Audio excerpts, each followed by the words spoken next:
truc feneux, il m'appelle, il me demande, enfin, c'était différent parce que... C'était nouveau pour tout le monde. Peut-être, mais ils avaient déjà clippé, donc c'était pas forcément nouveau pour eux.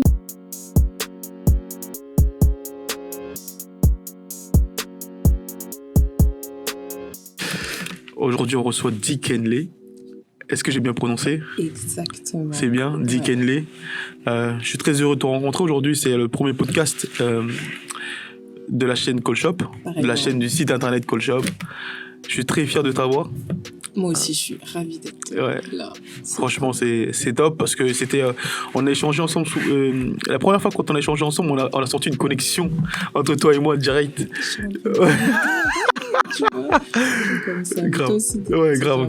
Ouais, j'aime beaucoup cette énergie-là. Et aujourd'hui, c'était bien de commencer par toi. Pourquoi ? Parce qu'en fait, par rapport à tout ce que tu représentes et tout ce que tu dégages, et par rapport à ton travail, c'est important que tu sois la première.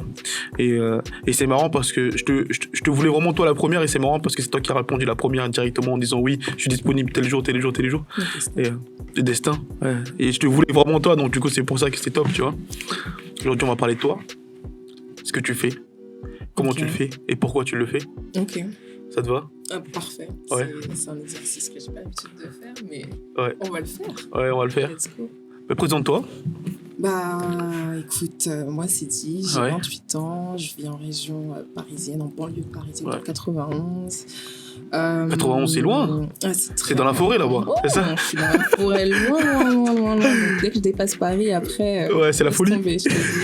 Donc je suis dans le 91 et j'ai ouvert il y a 2 ans, 2-3 ans, 2 ans et demi, ma société de prestation de services où je travaille dans le milieu de l'audiovisuel.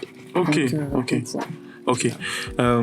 Ensuite, donc du coup, toi, t'as fait des études pour ça, parce qu'on le rappelle, hein, t'es styliste de plusieurs célébrités. Et donc, du coup, ce que je voulais savoir, moi, est-ce que t'as eu une formation ? Est-ce que t'as passé des diplômes ou qu'est-ce que... Alors, j'ai pas de formation en stylisme, modélisme même, mais j'ai une formation dans le management et dans le commerce. Donc, c'est plus une facilité dans le commerce et dans le business que je fais. Après, la fibre, tout ce qui est vêtements, en fait, j'ai toujours travaillé dans le retail. Après, je me suis spécialisée... T'as travaillé chez qui, par exemple ? Moi, j'ai travaillé 3 ans chez Nike. J'étais team leader chez Nike. Donc, ça, c'était ma plus grosse expérience. C'est celle qui m'a le plus formée, en tout cas, à être sur le terrain et être... déterminés parce qu'ils ont une vraie culture américaine et c'est vrai que... Même en France aussi, ils gardent les mêmes codes. Les mêmes codes, on a tous... tu parlais de communauté. Communauté. Quand tu travailles chez Nike, c'est une communauté. Donc ça m'a beaucoup aidé. Et puis par la suite, j'ai travaillé aussi en alternance pour une maison française qui s'appelle Paraboot. Voilà, ils font de la chaussure, de la pompe française, de haute qualité, type Weston. Donc, toi, tu étais dans quel secteur, toi, quand tu étais chez eux ? Dans la chaussure. Ok. Tu confectionnais ?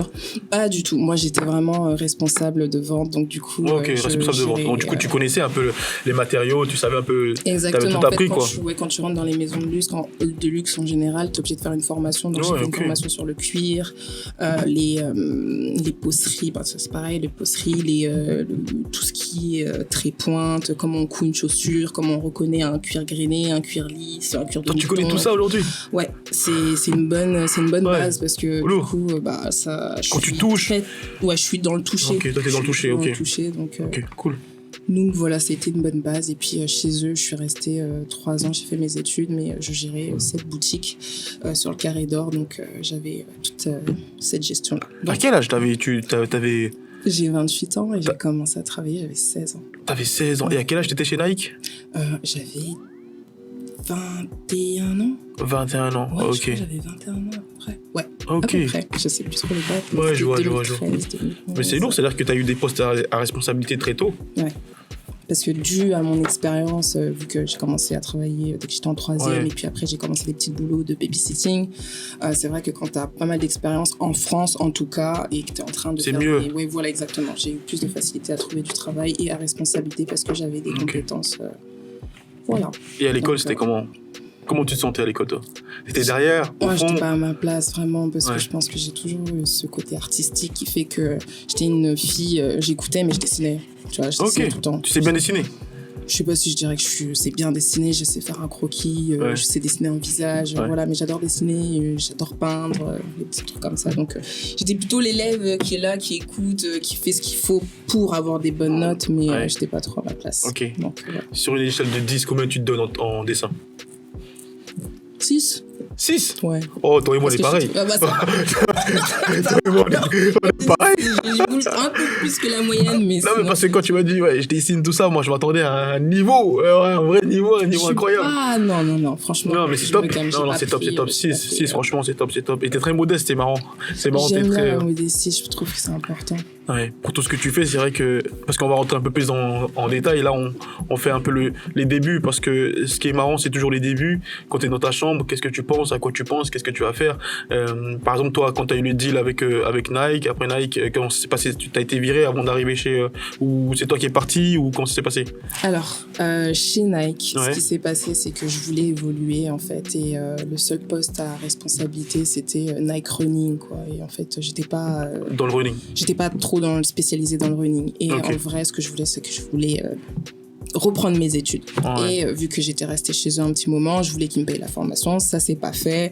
Je me suis arrangée avec mon manager qui m'a fait un truc de sortie. Voilà, exactement. Et donc, du coup, après, j'ai trouvé mon BTS, heureusement. Donc voilà, on s'est quittés. Comme un accord. Ouais, on va dire. Quoi. Ouais, parce que j'aurais aimé faire quelque chose. Ça a l'air triste un peu de parler de cette expérience. C'était une bonne expérience, vraiment. Je te jure, ça m'a beaucoup formée, mais j'aurais aimé peut-être, avec le recul, maintenant j'ai 28 ans, rester chez Nike et évoluer différemment et peut-être arriver dans le milieu artistique. Plus tard. Ouais, exactement. Et avoir un bagage chez Nike. Aussi, parce que c'était formateur et c'est peut-être parce qu'on est dans la période actuelle où je me dis genre j'aurais peut-être dû rester, mais voilà quoi, des fois c'est des petites... des fois tu repenses. Ouais, j'y repense. Mais t'as pas de regrets? Non, faut pas avoir de regrets, je te jure, faut pas avoir de regrets. Je dis je regrette, mais faut pas avoir de regrets.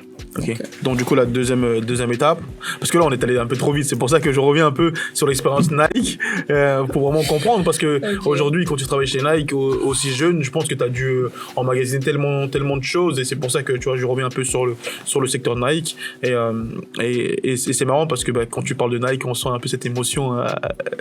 C'était une bonne expérience en tout cas. Ok, donc du coup après Nike, le licenciement, du coup on va dire ça, tu arrives chez... Comment ça s'est passé pour le deuxième job?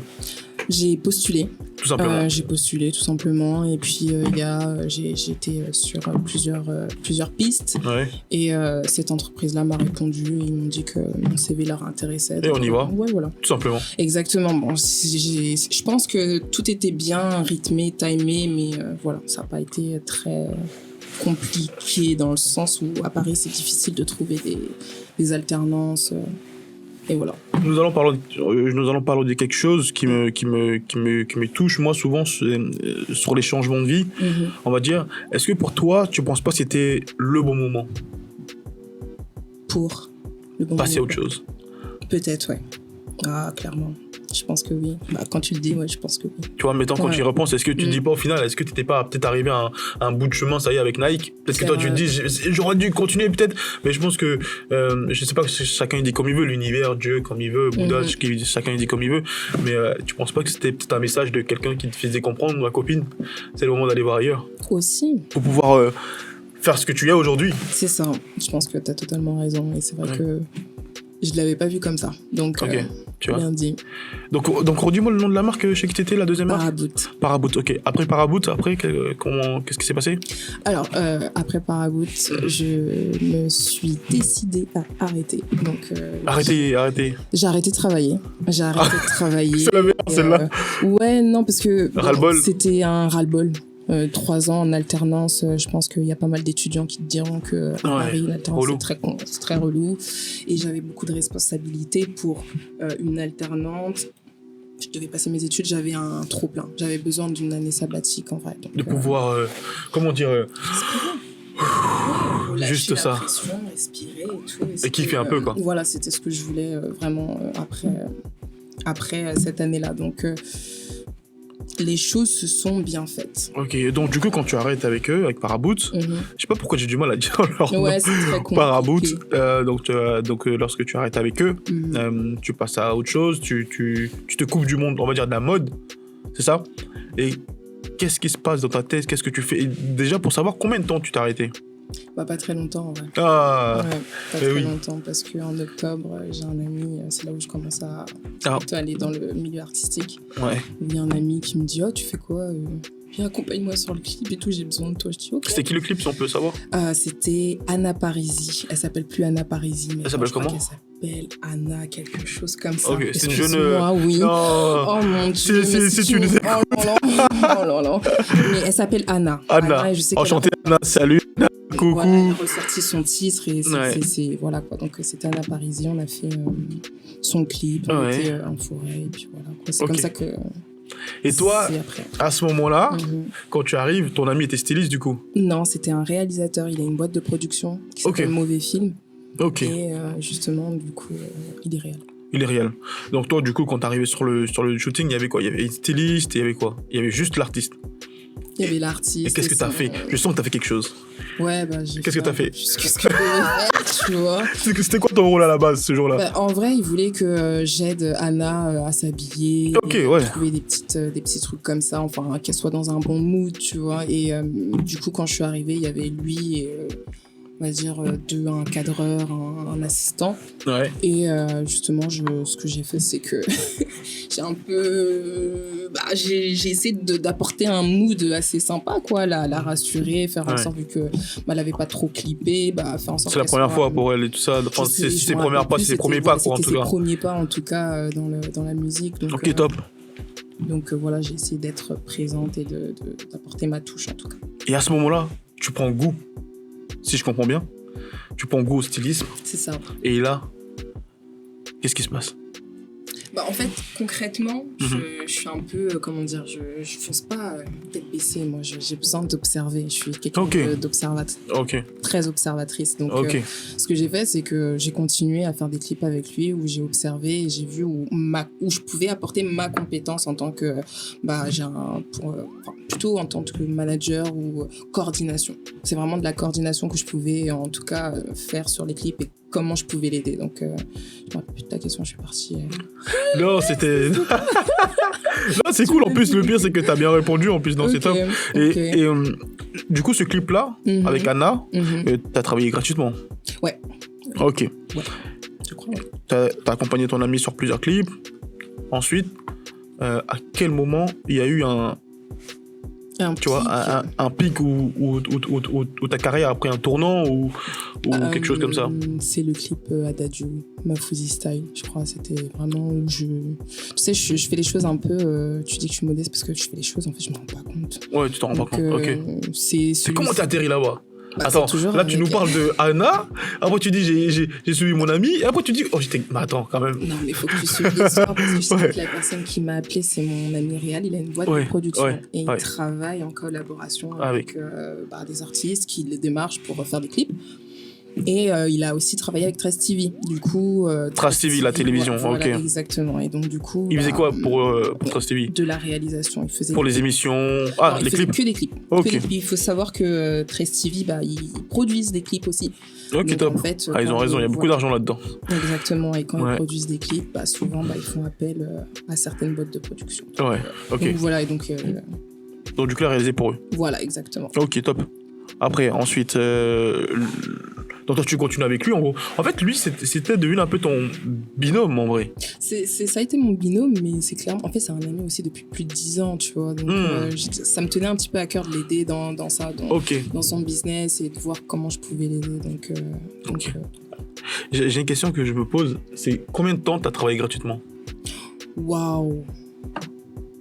Franchement, je me suis vite rendu compte que c'était pas possible, vivable. C'était pas possible parce que quand tu dis que t'es indépendante et que t'as passé, je sais pas moi, tu connais les clips, que tu peux passer vraiment 15 heures des fois sur un clip à attendre. Exactement, attendre, faire le truc. Et en les scènes. Souvent, on compte pas la prépa avant. Donc, quand tu dis la prépa avant, c'est quoi la prépa avant? Aller récupérer les vêtements? Voilà, exactement, tout ce qui est prépa, démarchage et tout, donc aller chercher dans les showrooms. Je trouve que c'est un temps qu'il faut aussi considérer. Donc, tout le temps que tu passes sur ce que tu fais, il faut que ce soit payé. Ça dépend. Après, ça dépend. Chacun voit comme il veut. Mais j'ai travaillé longtemps sans être rémunéré. Et, Quand tu dis longtemps, c'est combien de temps? Parce que tu sais pourquoi c'est important là, d'énumérer la date? Parce que aujourd'hui, je discute beaucoup avec les jeunes de la nouvelle génération.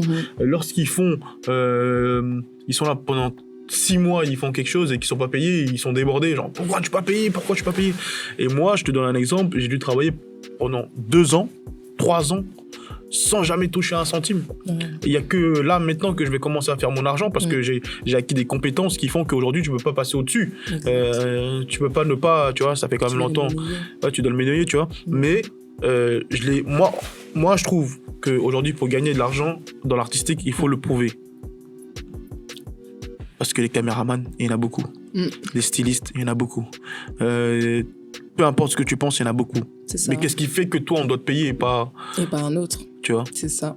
Bah après, c'est ta patte, c'est ta touche. Exactement. Je trouve que chaque personne est différente. Donc, même si tu dis qu'un tel et un tel, bah, c'est les mêmes choses, c'est les mêmes personnes, ça sera pas les mêmes personnes. Ça parce que toi, ta vision, ça sera pas la vision de quelqu'un d'autre. Ouais, je vois. Donc, totalement. Je pense que, voilà, mais... donc, du coup, toi, t'as travaillé 2 ans, 3 ans? Non, beaucoup moins. Beaucoup moins, parce que c'est vrai que, bon, quand tu travailles avec il avait quand même des budgets, donc c'est énorme. On va pas dire la chance que t'avais, parce que c'est l'opportunité que tu devais avoir, et puis c'est comme ça, moi, pour moi, la chance, ça n'existe pas. Donc, du coup, c'est quelque chose qui devait t'arriver, et que travailler avec lui, c'était top, parce qu'au moins, il y avait de l'argent, il y avait du budget. Ouais, c'était pas des gros budgets, mais quand même, tu vois, c'était un budget que je pouvais quand même mettre dans ma poche, tu vois. Donc, payer ton essence, quoi. Boire un peu d'eau, payer ton essence, boire un peu d'eau. Ça fait du bien. Ouais. Donc voilà, j'ai pas travaillé beaucoup, mais c'est-à-dire que quand je travaille avec la boîte de production, par exemple, quand il y a un artiste qui me plaît, il me dit, ouais, bah, j'ai un projet, tu sais, je suis toute seule, j'ai pas d'argent et tout, faut que je fasse ci, ça. Bah, tu vois, j'allais travailler avec lui. Par exemple, quand je te parlais du designer aussi avec qui je travaillais, bah, j'ai jamais voulu qu'il me paye. Le designer, comment il s'appelle le designer? Pierre Paris. Pierre Paris, ok. Donc ça, c'est encore un autre sujet sur lequel on va arriver sur la suite de ta carrière. Pour te dire que j'ai travaillé pas mal de fois gratuitement sans demander de l'argent. Exactement. Et ok, donc du coup, tu arrives sur le step de Dadju, du coup. Comment ce deal-là, ouais, ok, tu me disais qu'il a été fait grâce à ton ami, encore une fois. Ouais, exactement. On peut citer son nom quand même. Dabo Kadima. Ok, bah enchanté Dabo. Franchement, c'est lourd parce qu'il t'a vraiment poussé. Ouais. Mine de rien, c'est ouf. Vraiment, il m'a donné un vrai coup de pouce. Ah ouais. C'était limite, c'est mon frère, tu vois, mais il a eu... Il était pas obligé de le faire. Non, pas du tout. Ah ouais, ça c'est ouf. Une bienveillance qui m'a poussé à aller beaucoup plus loin. Beaucoup. Putain, mais quand t'as une personne comme ça autour de toi, c'est exceptionnel parce que, je te jure, les gens ils s'en rendent pas compte. Ouais. Ils s'en rendent pas compte. C'est dur, lui, déjà, pour lui aussi, de se frayer un chemin et de ramener encore une deuxième personne. Moi, je trouve que c'est sa force parce que toujours il me disait faut que je fasse travailler tout le monde, tu vois. Faut que je fasse travailler tout le monde. Des fois, il était là, tu vois, il travaillait jamais forcément avec les mêmes personnes parce qu'il se dit qu'il y a trop de monde, donc il va prendre un tel. Et ça, c'est vraiment une bonne, c'est une base que j'ai essayé de garder. Tu peux répondre au téléphone. Ok. Donc, du coup, c'est une base que tu as gardée, l'énergie que lui dégageait de son savoir-faire, tu l'as aussi gardée. Exactement. Donc, ok. Donc, du coup, le deal avec Dadju, c'est lui qui l'a grâce à BT. Trace TV, pardon. Ok. Donc, c'est lui qui devait réaliser le clip pour Mafuzi Style.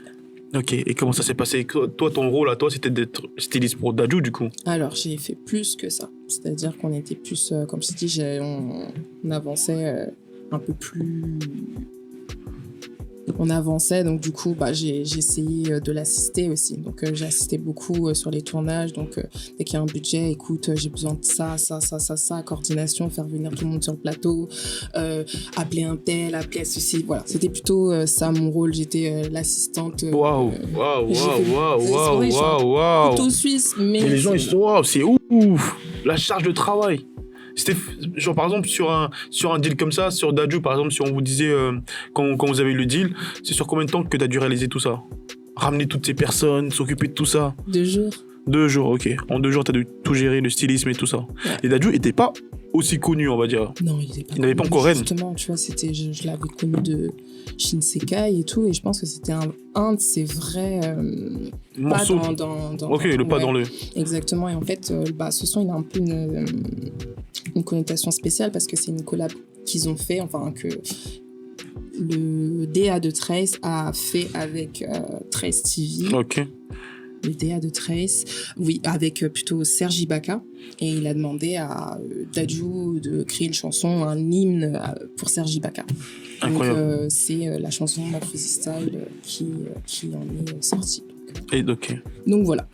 Alors, donc toi, quand tu reçois le projet, t'écoutes le son avant, en amont, et tu parles avec Dadju ou comment ça se passe? Non, moi je communique directement avec le réal. Le réal, lui, il dispatche tout ce qu'il a dispatché. Il y a des réals qui fonctionnent différemment, mais voilà, moi je trouve tous les éléments. Et tu lui envoies. Voilà. Ok. Donc toi, tu communiques avec Dadju à ce moment-là? Pour le stylisme, je veux dire. Alors, moi, j'ai communiqué avec Dadju pour te dire le jour même. C'est tout. Ah, ok. Et par exemple, genre, sa mensuration, comment tu... J'ai dû tout faire le jour même. Ah, genre, t'arrives, tu ramènes des vêtements, et puis lui, tu sais pas si faire du L, du M, tu sais pas, et t'as ramené des vêtements. Ça, c'était très compliqué, j'ai pas envie de rentrer dans les détails et tout, parce que voilà, bref, mais c'était très compliqué, donc en fait, il est arrivé avec plein de vêtements, moi, je suis arrivée avec des trucs, et en fait, on s'est débrouillé avec ce qu'on avait. Si, c'était vraiment... Oh, waouh, là, tu nous racontes une histoire de Dadju, là, le public derrière, ils sont en folie. Oh. Non, c'est bon, je rigole. Non, franchement, c'est ouf, parce que c'est ouf de s'imaginer, parce que Dadju aujourd'hui c'est quand même un acteur important de la musique, et c'est marrant là, de savoir que lui aussi il est arrivé en jeune qui débute, et dans sa valise avec ses vêtements, il les a posés. Qu'est-ce qu'on peut faire avec ça? Très simple. Franchement, c'est ce qui m'a rassuré, c'est parce qu'il est arrivé mais avec une simplicité. Oh mais non, t'inquiète, viens. Il était très simple, très simple. Et donc, quand t'as des artistes qui sont très chill et qui sont pas stressés, ça nous aide à être beaucoup plus efficace, en tout cas sur le terrain, je trouve. Ok, donc du coup, tu fais Dadju, vous trouvez un look. Du coup, combien de looks vous avez créé? Deux. Mais du coup, lui, il y a une partie qui était tournée au States. C'est pour ça, en fait, je sais même pas si c'est des trucs que je peux dire ici, sachant que c'est filmé. Après, ça date maintenant, c'est fini. Mais... Ouais, non, il y a eu un petit truc qui fait qu'en fait, on a dû retourner une partie, et non, c'est des rushs de Serge Ibaka qu'on a intégrés sur la nouvelle version que tu vois sur YouTube, sans rentrer dans les détails. Ouais, c'est fort. Donc, c'est fort. Ok. Donc, du coup, ok, top. Donc, tu fais Dadju, première expérience, les retours, tes proches, comment ça se passe? Alors, mes proches, personne ne savait? Si, ils savaient, mais tu vois, on va dire que... Dadju était pas encore assez big aussi, ouais. Personne prenait ça vraiment au sérieux, je t'avoue, à l'époque. Ah, t'as fait ça, c'est cool, tu vois. Mais... Ouais, chouette, ouais, c'est bien. Ouais, top. Le pouce. Voilà, c'est tout. Le pouce, bien. C'est tout. Et je te dis, j'ai du mal à prendre du recul sur ce que je fais aussi. Ok. J'ai fait Dadju. Ouais, non, j'arrive pas. Ok, cool. Pas encore, et je préfère ne pas l'avoir. Ok, top. Donc Dadju, ensuite, les retours, comme tu me disais... Cool, plutôt, quoi, mais cool, mais sans plus. Cool, sans plus, mais voilà. Ok, après cette étape-là, qu'est-ce qui se passe? Après, on a continué à faire des clips, que ce soit pour des indépendants et autres. Ok, t'es quand même retourné un peu avec... Ah ouais, j'ai continué à travailler avec lui. Franchement, j'ai travaillé avec lui pendant au moins à peu près, je pense, 1 an et demi, 2 ans. 2 ans, on a continué à faire des clips, mais comme je sais pas si tu sais, c'est que dans le milieu, il y a des périodes creuses. Ouais, grave. Vraiment, c'est on va compter à peu près... ça fait beaucoup moins, quoi. Ok. Donc, genre pour un clip avec comme Dadju par exemple, pour le stylisme, t'avais défini un budget ou rien? Non, il n'y avait pas de budget stylisme à proprement dit, tu vois. Ok, c'était pas encore dans les mœurs? Pas vraiment, il y en a, mais quand tu travailles avec une télévision, tu vois, c'était pas forcément, voilà, on produit ton clip. Déjà, sois content. C'était déjà bien, c'était pas quelqu'un de très très très connu à l'époque, donc je pense qu'en fait toutes les choses se sont faites très simplement, et j'ai pas eu tous les tenants et les aboutissants, en tout cas en termes de budget à ce moment-là, parce que je t'ai dit, moi je suis arrivée genre, tiens, t'as le son, il y a Dadju qu'on va clipper à tel moment, et voilà. Donc, ça se passe beaucoup aussi dans la précipitation, je pense que tu le sais. Ouais, totalement. Mais c'est marrant parce que quand tu fais ça, est-ce que avant d'arriver sur le tournage avec Dadju, par exemple, est-ce que tu te fixes un objectif en disant faut que je filme, faut que je fasse des photos, faut que je... Ou juste tu te dis vas-y j'y vais sans faire de contenu et puis je vois là-bas. Ouais, je faisais pas de contenu. C'est ouf, donc du coup là t'as pas d'image. Ah si.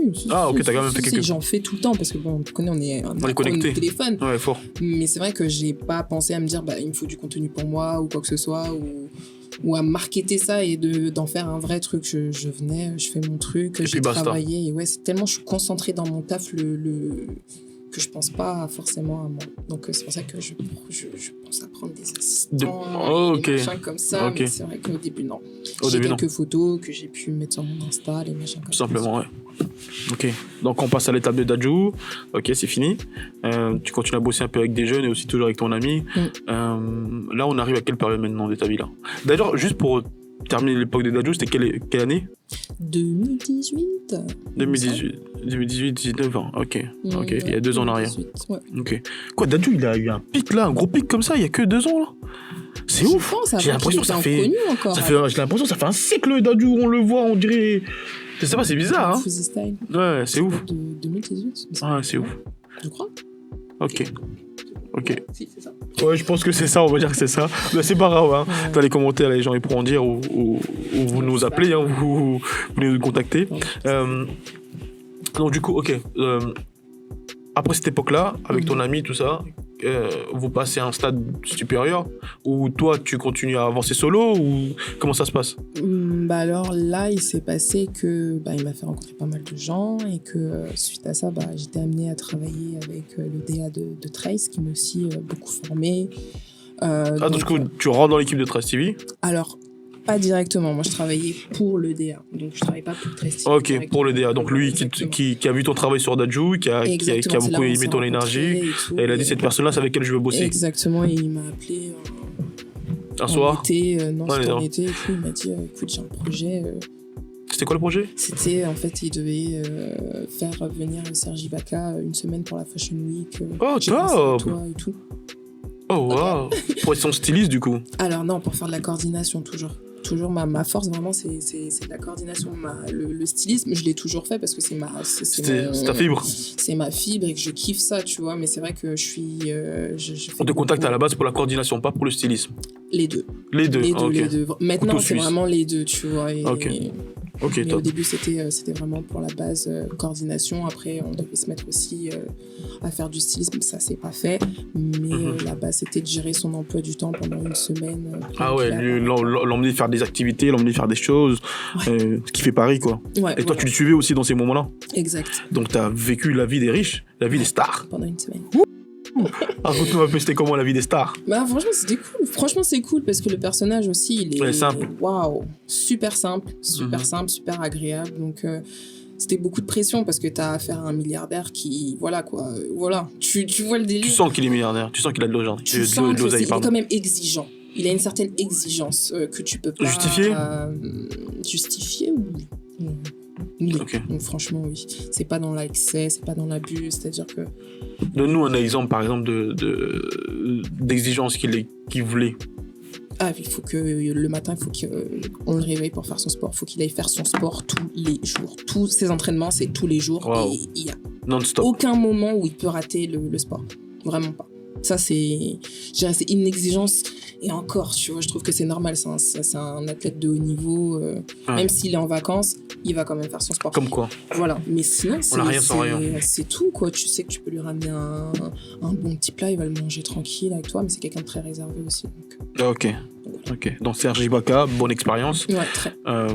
Ça s'est bien passé. Très bien passé. Donc là, en fait, tu commences à rentrer un peu dans la cour cette niche-là de personnes difficiles à côtoyer. Donc le DA de Trace t'ouvre encore des portes. Oui, c'est vrai. Ok. Beaucoup de portes. Et t'as eu quoi? Enfin, tu as ouvert quoi d'autre comme porte encore après ça? Alors, avec lui, par exemple, le DA, il créait une mini-série sur Serge Ibaka. Donc, du coup, t'as beaucoup travaillé avec lui. Voilà, exactement. Donc, on était sur la durée. Et puis, par la suite, il a voulu développer la partie musique. Donc, on était sur un artiste qui s'appelle Lia Lévis. Ok, top. Sur sa strate digitale. Qu'est-ce que j'ai pu faire encore après? Bon, j'ai pu côtoyer une Vixen, Bria Miles, j'ai passé une journée avec elle parce que je devais aussi m'occuper de la faire bouger, tu vois, des petits trucs comme ça. Mais ce qui m'a vraiment fait kiffer, c'est le côté musical et vraiment, tu rentres dans le milieu et tu prouves ce que t'as... Ouais, je vois. Ouais, tu rentres dans le milieu, donc du coup, tu dois prouver à chaque fois. Mais c'est ouf parce que tu passes l'époque qui a Lévis très rapidement. Ouais. Pourquoi? J'ai pas envie d'en parler. T'as pas envie d'en parler, ok, d'accord. Donc du coup, tu passes le stade de Yale Lévis. Je pense que c'était, on va dire, la première mauvaise expérience de ton... Mais ça fait partie du jeu. Ouais, tu sais, ça fait partie du jeu. C'est pas que cool. Non, il y a pas que. C'est aussi cool d'en parler. Après, il y a aucune animosité, comme on dit. Non, ça peut ne pas bien se passer avec quelqu'un et puis il n'y a rien de mal, quoi. Et puis s'il faut maintenant 10 ans, on retravaille ensemble et puis ça se passe super bien, quoi. Il n'y a pas de problème avec ça. Pas d'orgueil, c'est pour les riches, ça. Ouais, c'est vrai. Tu vois. Donc voilà. Donc première mauvaise expérience. Comment tu gères une mauvaise expérience dans le game? Avec beaucoup de recul. Ouais. Beaucoup de recul. Moi, en tout cas, pour ma part. Ouais. Beaucoup de recul. Et je pense que c'est à cette période-là où je me suis dit, retourne travailler. Donc, à cette période-là, je me suis dit que j'avais besoin de recul. Ok, de sortir de ce truc-là? Ouais, clairement. J'avais besoin de cette fame-là, tout ce que... Un peu, malgré que je suis pas quelqu'un qui... J'aime bien mettre en avant, mais je suis pas quelqu'un qui grave dans le fame, si tu veux. Donc ouais, j'ai repris le travail et ça m'a... Ok, donc t'es parti retravailler. Tu travaillais chez qui? Chez quoi? Qu'est-ce que tu faisais? À la banque. À la banque? Ouais. Mais comment ça? À l'accueil? Ouais, j'étais conseillère. Ok, top. Ok, mais... Ça n'a rien à voir. Ouais, compréhensible. Ça n'a rien à voir, mais ça m'est tombé aussi un peu par hasard dessus. Donc, Et est-ce que l'univers de la mode te manquait à ce moment-là? Trop. Ouais. Beaucoup trop. Et c'est pour ça que t'es revenu? C'est quelle période de ta vie, ça, encore? C'est très récemment. Très récemment? Ouais. Ok, donc là, c'était... Je suis revenu il y a très longtemps, tu vois, dans le milieu, tu vois. J'ai fait une longue pause. Et puis, je suis revenu tranquillement. Ok, et t'es revenu avec quoi? Du lourd? Weshden. Incroyable. Les choses sont bien faites, le destin fait bien les choses. Tu parles avec un peu d'émotion, là. Ouais, franchement, c'est un exercice. Je l'avais dit. Je te l'avais dit. Waouh. Je te l'avais dit. Ouais. Et là, je veux pas pousser parce que sinon, je sais que je peux te faire pleurer. Non, c'est lourd. Mais je vois, tu parles avec un peu d'émotion et je ressens un peu le truc de... J'ai pas lâché. Non, jamais. Je ressens ce truc-là. Je sais pas si vous aussi, vous le ressentez à l'écran ou là, derrière, il y a mon frérot qui s'appelle Yax, designer. Il y a ma petite sœur aussi qui est là. Il y a Nalowen derrière la caméra. Et là, on est tous en train d'écouter. Enfin, eux, ils écoutent et nous, on parle. Je sais pas si vous ressentez ça aussi, vous. De l'autre côté, ouais. Ils bougent la tête. Ouais. C'est top. Cool. Alors. Cool. Non, il y a de l'émotion parce que c'est un travail artistique. Tu travailles un petit peu avec tes émotions. Donc, ouais. Voilà, il faut savoir les mettre de côté quand c'est la partie business, mais il y a aussi beaucoup d'émotions. Ouais. Donc, tu étais à la banque et tu reçois quoi? Tu reçois un appel? Comment ça se passe ce deal avec Weshden? Parce que là, on a affaire à la coqueluche. Je sais pas si coqueluche, c'est un bon mot. Coqueluche française. Ouais, c'est un bon. Ouais, c'est bien, coqueluche française. Ouais. C'est vrai, c'est une bonne coqueluche française. Toujours contact, ami d'amis, le réal qui m'appelle, qui me dit... Le même réal? Le même réal, non. Okay. Le réal de Weshden. Parce que le du réal coup, il faut que je dise, le Weshden réalise ses clips avec le même réal depuis le début. Ok. Donc le réal connaît une amie à moi et cette amie-là m'a mis en contact avec ce réal-là. Voilà, moi, toi, tu es souvent connecté avec les réals, hein? Ouais. C'est c'est une... depuis que j'ai commencé, je crois que c'était une bonne base, tu vois. Et il m'appelle, il me dit, j'ai un tournage 4-5 jours près. Est-ce que tu peux m'aider? Et tout. Je dis, ouais. Tout, moi, je suis toujours... Et toi, t'étais à la banque, du coup? Ouais, non, là, à ce moment-là, j'étais plus trop... Ça faisait 1-2 mois que j'avais quitté, tu vois. Et c'était... En fait, j'ai arrêté la banque en décembre. Ok, t'as arrêté la banque en décembre. De l'année dernière. Ok. Donc du coup, tout s'est passé sur cette année, en fait. Ouais, ce que je te raconte. C'est marrant parce que toi, souvent, les choses se goupillent bien. Tu trouves? C'est ce que tu nous racontes, c'est ce dont des... ça... Quand je te le raconte, je me vois que aussi, mais bon. Mais quand tu le vis, c'est pas pareil. C'est pas pareil, je te jure, mon frère, c'est pas pareil. Alors là, je suis désolée, j'ai sorti, mais c'est pas du tout pareil, parce que là, je te le raconte peut-être où j'enlève tous les hauts et les bas, mais c'est vrai que au final, tu te dis que... Ça a l'air de bien se goupiller, et alors que tu le vis difficilement, et... Je vis pas difficilement. Ok, comment tu le vis alors ? Je le vis bien parce que j'ai beaucoup plus de recul sur ce que je fais. Tu prends de l'âge, ouais, l'expérience. Exactement. Donc les choses, tu les prends moins à cœur. Exactement, beaucoup. C'est important ça. Très. Ok. Donc du coup, Weshden ? Ouais, du coup, il m'appelle et il me dit j'ai besoin de stylisme et tout. Et voilà quoi. Et donc du coup, et moi, je suis toujours partante pour tout. Toujours, donc, quoi qu'il arrive, on y va. Je suis déter, donc je lui dis ok, il n'y a pas de souci. Tu la connaissais toi ? J'avais entendu parler d'elle, mais c'est vrai que c'était un phénomène que j'avais pas plus connu en détail, tu vois. On va dire que je la connaissais pas, elle était pas totalement étrangère, mais c'est vrai que j'étais pas rentrée dans son univers, donc... elle avait sorti quoi ? 2 sons à cette époque-là ? Anissa, et j'attends 3. Ok. Je crois qu'elle en avait sorti 3. Ok. Et c'était vraiment les débuts de Weshden, hein. Ah, c'était, ouais. Ah ouais, je trouve aussi, après je pense que tout s'est bien enchaîné aussi pour elle, mais... T'arrives au bon moment, on va dire. Peut-être. Tu sais pourquoi je te dis ça ? Parce que moi, j'ai toujours été un fan de voir le début, enfin l'évolution d'un projet. J'ai toujours été un fan d'être là au début, tu vois. Beau, hein. Ouais, franchement, de voir l'évolution, d'évoluer avec la personne. Ouais, oui, ça, c'est sublime. C'est super beau, même toi, quand tu vois l'évolution de ce que tu peux faire il y a 5 ans, il y a 3 ans, il y a 2 ans. Enfin, top, ouais, c'est génial. Tu vois, ok. Donc, tu étais là au début.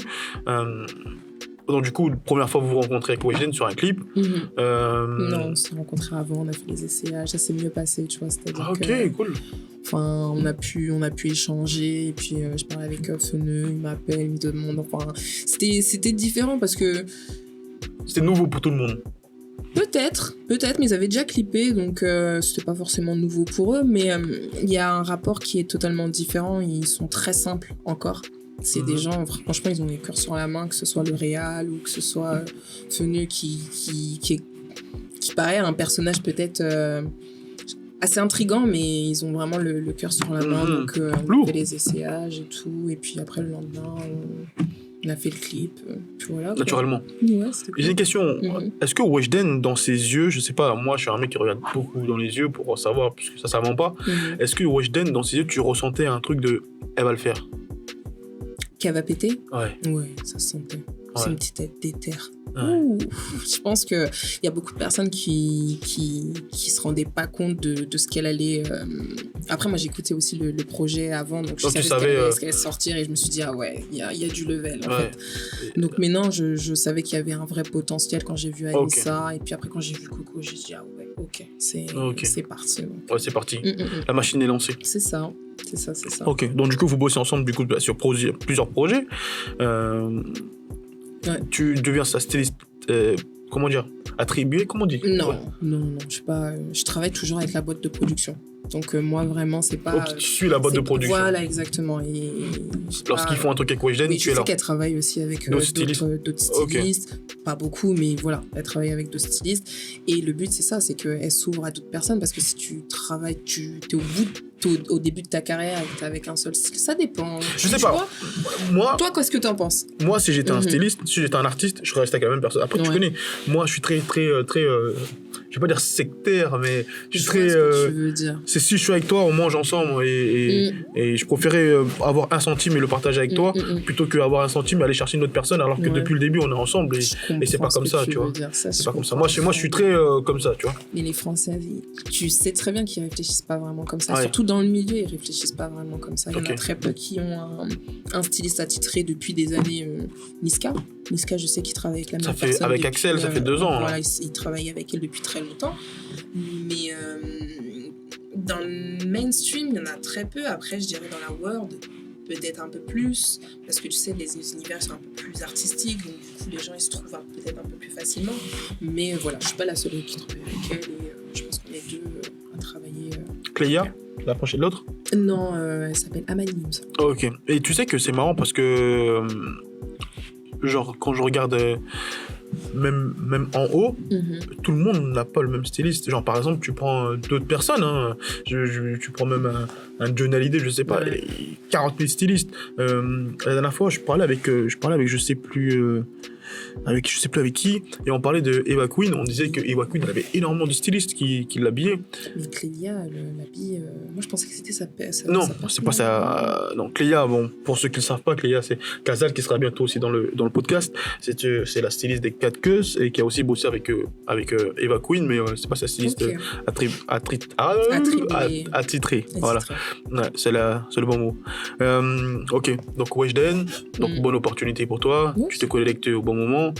Ok, bonne expérience pour toi. Ouais, très bien. Ouais, tu gardes un bon souvenir.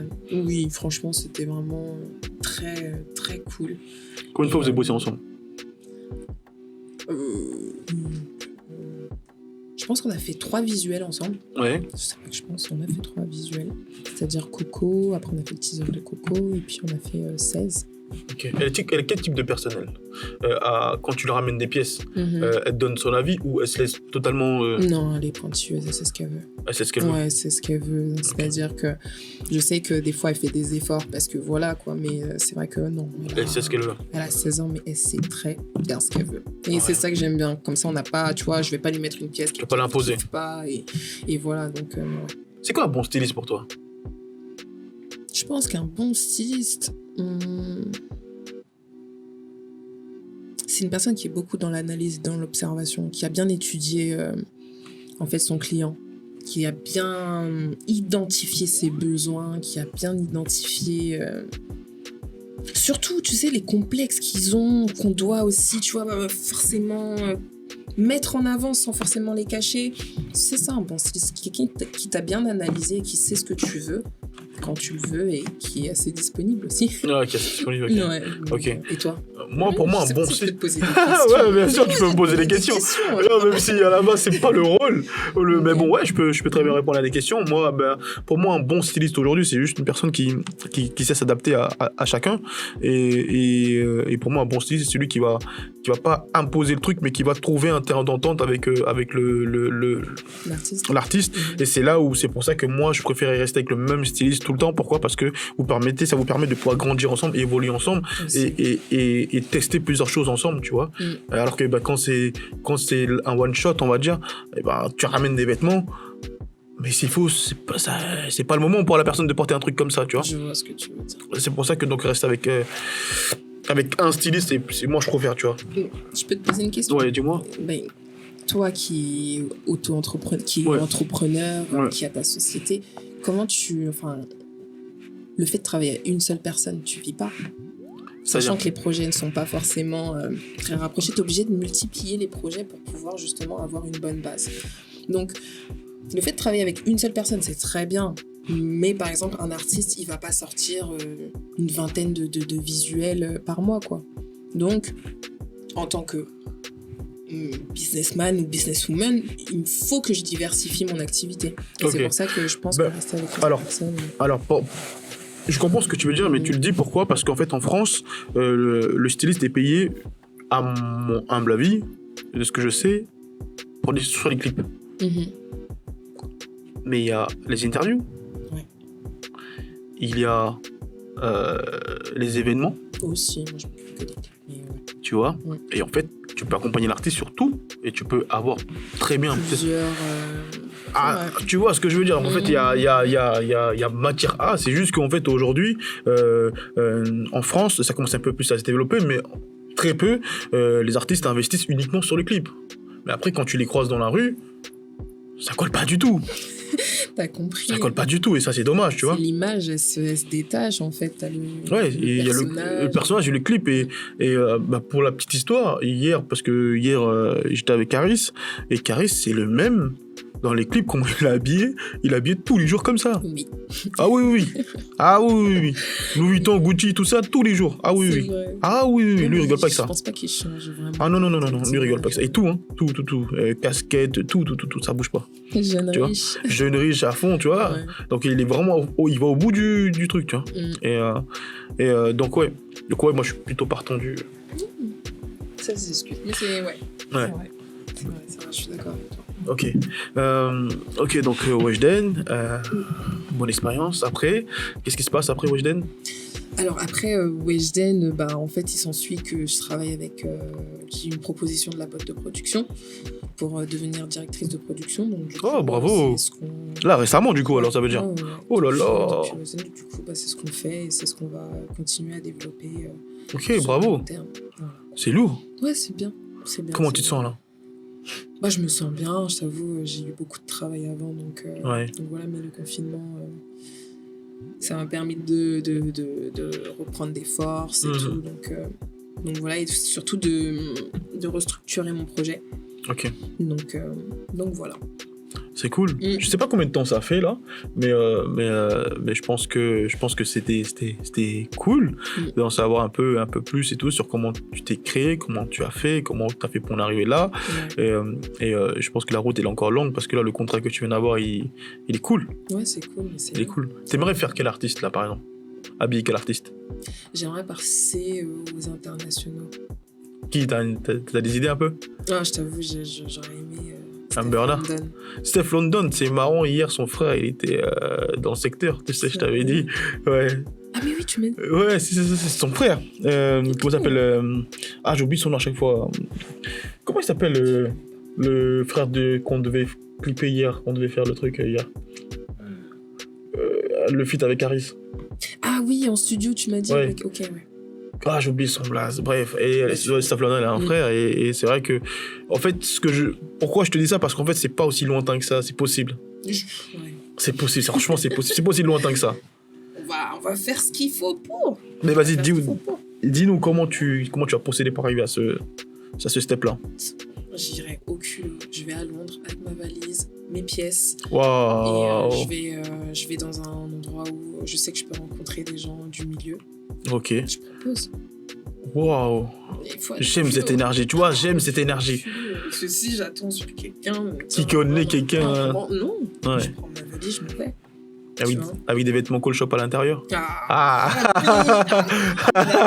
plus, t'as tout ce qu'il faut là. Ouais, franchement, la plateforme là commence à bien grandir et c'est cool. Et c'est pour ça qu'on fait des podcasts justement pour mettre aussi en avant entre guillemets des jeunes, on va dire des personnes du game qui font des choses intéressantes et que moi je regarde et que je vois de loin et que je vous suis tous sur Instagram. Et c'est pour ça que j'ai envie de discuter avec vous, parler avec vous, tu vois. Et prendre la partie blog du site pour le transformer en média. Et ouais, franchement c'est top. Et là aujourd'hui t'es la première, tu vois, et c'est top, tu vois. C'est la première. Et je sais pas si tu t'en rends compte, dans quelques années nous serons les numéros 1 et toi t'as été la première à faire une interview de podcast. On peut applaudir, franchement. On peut applaudir ça, franchement. C'est un bon move. Quand tu seras numéro 1 et que tu fêtes un million, tu nous invites tous. Et on fera on fait ça, ouais. Mais déjà, là, on prépare un truc, déjà un défilé, je t'avais dit un peu, je t'avais parlé de ça. Un défilé géant chaque un an. Ouais. Et donc, tu seras invité. Avec grand plaisir. C'est la base. Je vais défiler. Oh, tu veux défiler? Oh là là, putain, ça aurait été un bon move, ça. Non, ça aurait été lourd. Défiler. Ouais, franchement, ça peut être cool. Je pense qu'il y a énormément de choses que tu peux faire avec ta plateforme, donc j'ai hâte de voir tout ce qui va s'en sortir et tout ce qui s'en sort. Donc, merci, franchement, c'est top. Dis-moi, j'ai une dernière question. Qu'est-ce que tu conseillerais, toi, à un jeune qui est chez lui, qui aimerait faire comme toi? Devenir comme toi? Première chose, j'aimerais peut-être s'éduquer, se former. Ouais. Et comment ça se former? Comment ça? Se former, peu importe, que ce soit sur le terrain ou que ce soit à l'école, de se former quand même, d'avoir des petites bases quand même pour savoir de quoi il parle. Et comme on parlait, de bien étudier son sujet. Ouais. Et de croire en ses rêves. Parce que je crois que c'est la base de toute chose. Il faut vraiment croire en ses rêves. Tout est possible. Tout est possible. Je trouve que c'est les 3 conseils que je donnerais. C'est s'éduquer, se former et croire en ses rêves. Ok. Et c'est lourd, les messages, ils sont forts, ils sont lourds. Et c'est lourd en plus. Juste un truc, est-ce que c'est difficile d'être une femme noire dans ce game-là? Très. Oui. Pourquoi? C'est difficile, mais c'est possible. Okay. Tout est possible. Après, c'est pas un milieu, comme je disais tout à l'heure, c'est le milieu urbain, mais il n'est pas représenté par les têtes par la rue. Ok, donc, ok. Mais toi, aujourd'hui, est-ce que tu as eu des problèmes de racisme? Est-ce que tu as eu des problèmes comme ça? Oui, Ouais. Par exemple, tu sais, quand tu parlais des défis que tu avais avec les marques, moi j'en ai souvent quand ils voient que je suis une jeune, que j'arrive, j'ai mon baggy et tout. Tu sais, moi je suis assez naturelle et des fois. Ça colle pas, ça matche pas. C'est pas que ça matche pas, c'est qu'ils se disent, bah tiens, la petite Renoir, elle arrive avec son afro et tu vois, moi je suis très fière, donc j'ai tout le temps mon afro et tout. Et ouais, je me suis confrontée à des personnes qui me disaient, bah moi je vais t'apprendre qu'est-ce que c'est le métier, je vais t'apprendre à. Voilà. Comment on réagit face à ça? Je suis haïtienne, donc c'est difficile. Mais dans le sens où je recule, beaucoup de recul. Ouais. Beaucoup de recul. Une personne qui t'attaque, franchement, j'analyse. Si vraiment tu as des arguments pertinents encore, je peux t'écouter, mais sinon. Sinon, on s'en fout. Ouais. Voilà. Mais ok. au moins, voilà. Ok. C'est quoi. Top. Et pour terminer, est-ce qu'il y a quelqu'un que tu aimerais voir dans ce podcast? Dans le game, hein. On reste tous dans le game de la mode.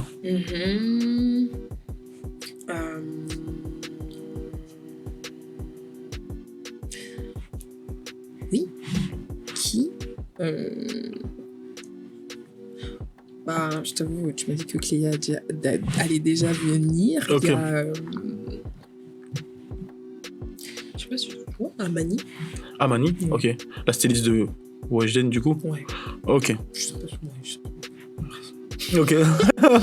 En tout cas. Non, okay. Je pense qu'elle s'occupe plutôt, tu sais, de tout ce qui est pub. Et moi, je suis tout sur tout ce qui est clip. Ok. Donc Amani, du coup. Ouais, j'aime bien ce qu'elle fait, en plus ce qu'elle dégage, donc. Ok, top. Ok, top. Bah. Il y a aussi Tyler. Tyler, ok. Ouais, j'aime bien ce qu'il a une bonne vibe et. Voilà. Ok, top. En tout cas, merci. Merci. Ouais, top. Et on se dit à bientôt. Ok. À très vite. À bientôt, peut-être pour un backstage. Qui sait? Je te le donne. Et je te jure. Tout le monde doit. Oui, ça va se faire d'ailleurs. Tout le monde doit, ouais, pas de souci. On fera ça tranquillement. En tout cas, merci à tous. Et ceux qui sont dans la voiture, tous ceux qui nous regardent, merci à tous. Où est-ce qu'on peut te retrouver sur Instagram? Sur Instagram, c'est Dickenley. Dickenley. DEE-du-bas Kenley. Voilà. Voilà. Ma page où je publie mon contenu, c'est Nate Concept. Donc, ok, top. Ravi de vous retrouver là-bas. Ok, allez tous la checker, allez tous la voir. Et nous, c'est sur Call Shop, tout simplement. Donc, on se dit à bientôt. Merci à tous. Ciao. Peace.